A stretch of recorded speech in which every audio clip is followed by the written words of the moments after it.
नमस्कार, सुप्रभात। न्यूज छत्तीसगढ़ में आपका बहुत बहुत स्वागत है। इससे पहले आप छत्तीसगढ़ के कौन से जिले से न्यूज को देख रहे हैं, कमेंट में हमें जरूर बताइए। साथ ही डेली अपडेट रहने के लिए चैनल को सब्सक्राइब जरूर करें। छत्तीसगढ़ में बिजली दरों में बढ़ोतरी, घरेलू और कृषि उपभोक्ताओं को झटका। इस दिन से लागू होंगी नई दरें। छत्तीसगढ़ में बिजली की दरें अब पहले से ज्यादा महंगी होंगी। छत्तीसगढ़ राज्य विद्युत नियामक आयोग ने वित्तीय वर्ष 2025-26 के लिए नए टैरिफ ऑर्डर की घोषणा कर दी है। इसके तहत घरेलू बिजली की दरों में 10 से 20 पैसे प्रति यूनिट, गैर घरेलू उपभोक्ताओं के लिए 25 पैसे प्रति यूनिट और कृषि पंपों के लिए 50 पैसे प्रति यूनिट की बढ़ोतरी की गई। फर्स्ट रिजर्वेशन चार्ट तैयार करने का समय बदला। ट्रेन छूटने के 8 घंटे पहले जारी होगा। यात्रियों की सुविधा को ध्यान में रखते हुए भारतीय रेलवे ने ट्रेन के फर्स्ट रिजर्वेशन चार्ट तैयार करने के समय में बदलाव किया। अब ट्रेन छूटने के 8 घंटे पहले रिजर्वेशन चार्ट तैयार किया जाएगा। दक्षिण पूर्व मध्य रेलवे के रायपुर मंडल ने आपातकालीन कोटे के लिए आवेदन करने की समय सीमा बदल दी है। अब छत्तीसगढ़ में अपनाया जाएगा इंदौर मॉडल। प्रदेश को स्वच्छ रखने के लिए इंदौर का मॉडल अपनाया जाएगा। इसके लिए तैयारी शुरू हो गई। उप मुख्यमंत्री, नगरीय प्रशासन व विकास मंत्री अरुण साव की मौजूदगी में नवा रायपुर स्थित सर्किट हाउस में गुरुवार को कार्यशाला हुई। इंदौर शहर का 5 दिन भ्रमण कर लौटे सभी नगर निगमों के महापौरों और कमिश्नरों ने अपने अपने अनुभव साझा किए। नई विधानसभा बिल्डिंग का 1 नवंबर को उद्घाटन, विधायकों की नई कुर्सी लाई गई। नवा रायपुर में छत्तीसगढ़ विधानसभा की नई बिल्डिंग तैयार हो रही है। आने वाले शीतकालीन सत्र नई बिल्डिंग में ही आयोजित होगा। इसकी तैयारी पूरी की जा रही है। 10 जुलाई को उप मुख्यमंत्री अरुण साव ने नए भवन के निर्माण कार्य का जायजा लिया। इस दौरान उन्होंने नई लाई गई कुर्सी में बैठकर निरीक्षण किया। साव ने कहा कि सितंबर तक काम पूरा कर लिया जाएगा। महानदी का जलस्तर बढ़ा। एनीकट तूफान पर बलौदाबाजार में बाढ़ की आशंका। बलौदाबाजार में पिछले कुछ दिनों से लगातार तेज बारिश हो रही है। इससे नदी नालों का जलस्तर काफी बढ़ गया। कलेक्टर दीपक सोनी बारिश और बाढ़ की संभावित स्थिति पर लगातार नजर रख रहे हैं। कलेक्टर ने भाटापारा में शिवनाथ नदी के सेमरिया घाट पुल और महानदी के अमेठी घाट सहित अन्य पुलों पर प्रशासनिक टीम तैनात की है। मॉनसून सत्र से पहले सरकार के 12 बड़े फैसले, युवाओं को मिला स्टार्टअप पॉलिसी का तोहफा।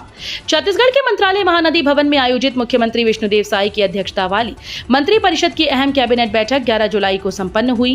ये बैठक विधानसभा के आगामी मॉनसून सत्र से ठीक पहले आयोजित की गई। ऐसे में इसका राजनीतिक और प्रशासनिक दृष्टिकोण से विशेष महत्व है। किसानों के लिए राहत भरी योजना। कृषि उन्नति योजना के तहत मिलेगा 15,351 प्रति एकड़ तक का अनुदान। राज्य सरकार ने खरीफ सीजन 2025 के लिए कृषि उन्नति योजना के क्रियान्वयन हेतु दिशा निर्देश जारी कर दिए हैं। इस महत्वाकांक्षी योजना के तहत किसानों को अब खेती के लिए अधिक सहयोग मिलेगा, जिससे वे न केवल उत्पादन बढ़ा सकेंगे बल्कि अपनी आय में भी वृद्धि कर पाएंगे। योजना के तहत किसानों को फसल की विविधता और आधुनिक कृषि तकनीक अपनाने के लिए 15,351 प्रति एकड़ तक की अनुदान सहायता प्रदान की जाएगी। श्रावण मास में भोरमदेव व कांवड़ यात्रा को लेकर पुलिस प्रशासन सतर्क। छत्तीसगढ़ के कवर्धा जिले में श्रावण मास के पावन अवसर पर आगामी 14 जुलाई से प्रारंभ होने वाली भोरमदेव पदयात्रा व अमरकंटक से डोंगरिया, भोरमदेव और बूढ़ा महादेव तक निकलने वाली कांवड़ यात्रा को सुचारू, सुरक्षित, व्यवस्थित ढंग से संपन्न कराने के लिए कबीरधाम पुलिस प्रशासन के द्वारा व्यापक स्तर पर तैयारी की गई है। आईएमडी का बड़ा अपडेट। 14 जुलाई तक बारिश का येलो अलर्ट जारी। उत्तरी छत्तीसगढ़ में निम्न दबाव का क्षेत्र व एक चक्रवात बना हुआ है, जिसके असर से जिले के विभिन्न हिस्सों में बारिश दर्ज की गई। बारिश से जनजीवन पर असर पड़ा है। मौसम विभाग ने 14 जुलाई तक येलो अलर्ट जारी किया। पिछले 4-5 दिनों से लोगों को सूर्य के दर्शन नहीं हो पाए। गुरुवार को थोड़ी देर के लिए मौसम साफ हुआ, उसके बाद फिर से आसमान में काले घने बादल छा गए। टाउन एंड कंट्री प्लानिंग विभाग में टाउन प्लानर्स के 50 अतिरिक्त पदों की स्वीकृति। नीति आयोग भारत सरकार की रिपोर्ट अर्बन प्लानिंग रिफॉर्म्स के अंतर्गत टाउन प्लानिंग कैपेसिटी को बढ़ाने के उद्देश्य से ये अहम कदम उठाया गया, जिससे भारत सरकार की विभिन्न योजनाओं जैसे स्मार्ट सिटी, अमृत मिशन व प्रधानमंत्री गति शक्ति योजना आदि को गति मिलेगी। राज्य सरकार के द्वारा प्रस्तावित स्टेट कैपिटल रीजन के गठन के उद्देश्य को भी साकार किया जा सकेगा। भूस्खलन जैसी आपदा से निपटने का अभ्यास। कोरबा के खदान में मेगा मॉक ड्रिल। कोरबा में SCCL गेवरा कोयला खदान के व्यू पॉइंट पर CISF ने कई रेस्क्यू एजेंसीज के साथ मिलकर मेगा मॉक ड्रिल का आयोजन किया। 3 घंटे तक चले इस अभ्यास में आपातकालीन स्थिति में तत्काल सहायता, मलबे में फंसे लोगों को निकालने की प्रक्रिया सिखाई गई। वहीं मेडिकल टीम की तैनाती, एम्बुलेंस की व्यवस्था और खदान में सायरन सिस्टम का परीक्षण किया गया। कांकेर में नक्सलियों के खिलाफ ऑपरेशन मानसून, बारिश की चुनौतियों से निपटने जवानों को विशेष ट्रेनिंग।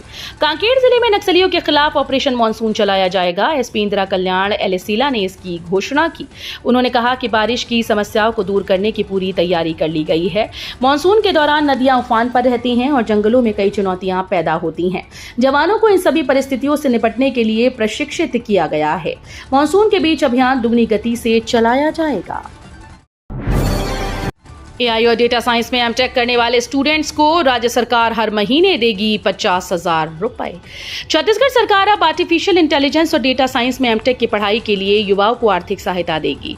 ट्रिपल आईटी में इस सत्र से एआई और डेटा साइंस में एमटेक कोर्स की शुरुआत की जा रही है, जो मुख्यमंत्री आईटी फेलोशिप योजना के तहत संचालित होगा। छत्तीसगढ़ की खूबसूरती को नजदीक से देखने का मौका, चित्रकूट से लेकर तीरथगढ़ तक प्रशासन ने जारी किया पूरा ट्रैकिंग प्लान। मानसून के आते ही छत्तीसगढ़ के बस्तर की खूबसूरती हर किसी को अपनी ओर खींच लेती है।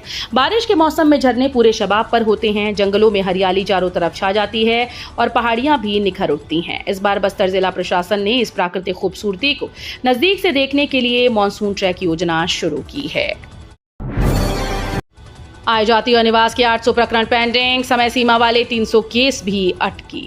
छत्तीसगढ़ के धमतरी जिले में आय जाति निवास प्रमाण पत्र बनाने के लिए पोर्टल चालू होने के बाद भी तहसील दफ्तर में प्रमाण पत्र बनवाने के लिए छात्र छात्राओं को एड़ी चोटी का जोड़ लगाना पड़ रहा है।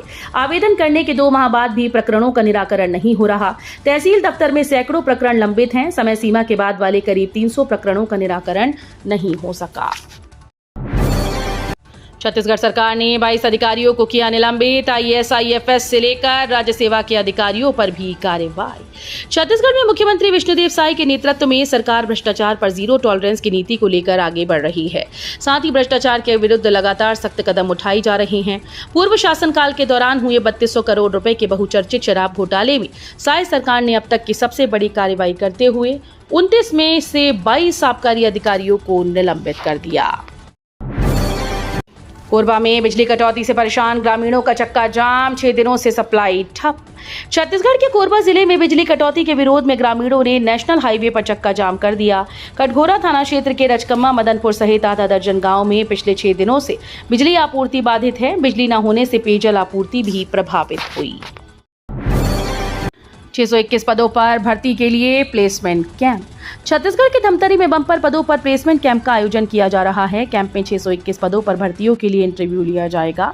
जिला रोजगार व स्वरोजगार मार्गदर्शन केंद्र धमतरी के द्वारा आगामी 14 जुलाई को प्लेसमेंट कैंप का आयोजन किया जाएगा। सुबह 11 से शाम 4 बजे तक कंपोजिट भवन स्थित जिला रोजगार व स्वरोजगार मार्गदर्शन केंद्र में आयोजित इस प्लेसमेंट कैंप में निजी क्षेत्र के नियोजक LIC Dhamtari, Pratham education Kurud, Nilesh jewellers Dhamtari द्वारा प्रबंधक, sales agent, branch manager, welder, plumber, housekeeping, accountant, solar PV installer सहित कुल 621 पदों पर भर्तियों के लिए इंटरव्यू लिया जाएगा। बिना मान्यता वाले निजी स्कूल्स पर हाईकोर्ट सख्त, नए प्रवेश पर रोक। छत्तीसगढ़ में बिना मान्यता संचालित निजी स्कूल्स पर हाईकोर्ट ने सख्त रुख अपनाया है। 11 जुलाई को कोर्ट ने फैसला सुनाया कि आगामी आदेश तक बगैर मान्यता प्राप्त स्कूल में नए सत्र के लिए प्रवेश पर तत्काल रोक लगाई जाए। कोर्ट ने शिक्षा सचिव को 2013 में जारी नियमों के पालन को लेकर व्यक्तिगत शपथ पत्र प्रस्तुत करने का निर्देश दिया। डिपो में बुक स्कैन करने की आफत खत्म, अब स्कूल से अपलोड करना होगा डेटा। पाठ्य पुस्तक निगम के स्थानीय बुक डिपो में 1 हफ्ते पहले तक किताबों का वितरण आफत बन चुका था। एक किताब को स्कूल प्रबंधन स्कैन करके ले जा रहे थे। इस व्यवस्था में 1000 किताब ले जाने में 3 से 4 घंटे का वक्त लग रहा था। जब व्यवस्था का विरोध हुआ तो पाठ्य पुस्तक निगम में प्रदेश स्तर से ही व्यवस्था में बदलाव कर दिया। अब स्कूल प्रबंधन के लिए डिपो में किताब स्कैन करना जरूरी नहीं है।